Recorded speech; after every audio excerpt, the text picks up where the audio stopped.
Jeffrey Epstein, c'est un séducteur qui séduit, mais c'est en même temps un prédateur sexuel et un escroc. Ce n'est pas une affaire, ce n'est pas un système, c'est un système de systèmes reliant la capacité à mettre un millier de victimes américaines identifiées mais pas toutes connues parce qu'elles n'ont pas eu le courage toutes d'aller au-delà de la honte, de la peine, de l'humiliation, de la prostitution. Un réseau en Angleterre, un réseau en Norvège, un probable réseau en France. On va voir et tout en ça. même temps, non, on est plutôt dans je veux devenir quelqu'un, j'ai des pulsions sexuelles, mais surtout je suis un grand escroc et un séducteur qui est un escroc, qui a des pulsions sexuelles. Et ce qui est ça qui est extraordinaire dans Jeffrey Epstein, c'est qu'il a réussi à être le centre de multiples réseaux, que je mets à la fin du livre parce que pour qu'on s'y retrouve, pas un seul réseau d'ailleurs, hein, c'est pas parce qu'il y a le nom, son nom dans le dossier Epstein qu'on est pédocriminel. Moi je voudrais que vous peut être détailliez. Pédocriminel et trafiquant d'intérêts, délit d'initié, espion fournissant des informations et s'en fournissant par ailleurs. Il y a un grand, c'est multitâche.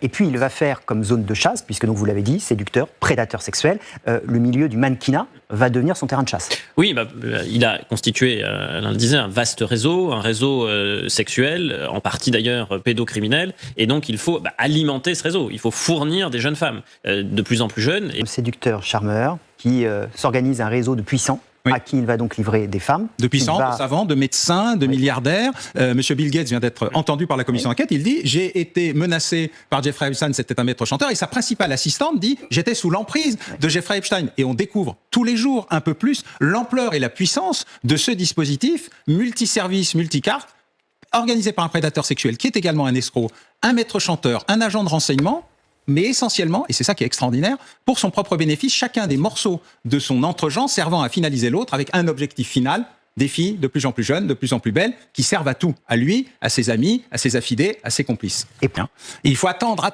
pour que ça remonte, pour que ça se démultiplie, pour que le shérif de Palm Beach dise non, quand même, il y a quand même un sujet, parce qu'il y en a beaucoup de victimes. Et c'est le moment où commence l'affaire Epstein, pédocriminel. Et c'est sa négociation, il dit non, mais en fait, je savais pas qu'elle était mineure.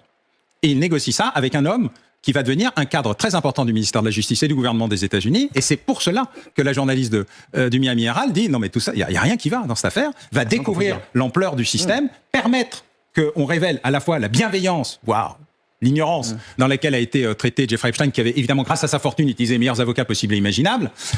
Et du coup, commence à se créer vraiment une tentative. Et à New York, une autre journaliste décide de reprendre le sujet. Et elle se fait censurer par son propre rédacteur en chef. Il dit non mais je le connais, Jeffrey, c'est pas possible. Et là, vous avez le débat. Je veux pas voir, je veux pas savoir. Je suis complice par défaut ou je suis complice parce que j'en profite.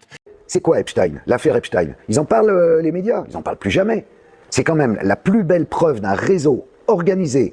En plus, même c'est pas au sommet de l'État là, c'est le sommet, c'est le toit du monde. Il y a le prince Andrew, il y a Bill Gates, il te faut quoi de plus? Et il fait venir des petites. Ils font des parties. Son île, je sais plus comment il l'appelle, enfin c'est l'île du diable. Il fait venir. Et après, il fait chanter les mecs. Ça marche toujours comme ça. C'est-à-dire, il faut bien se rendre compte d'un truc. Les choses sont. C'est pas du conspirationnisme, c'est tellement con de dire ça. La réalité, c'est que les gens s'emmerdent. Bien souvent. Les notables, les machins, ils sont là en province, ils savent plus, tu vois.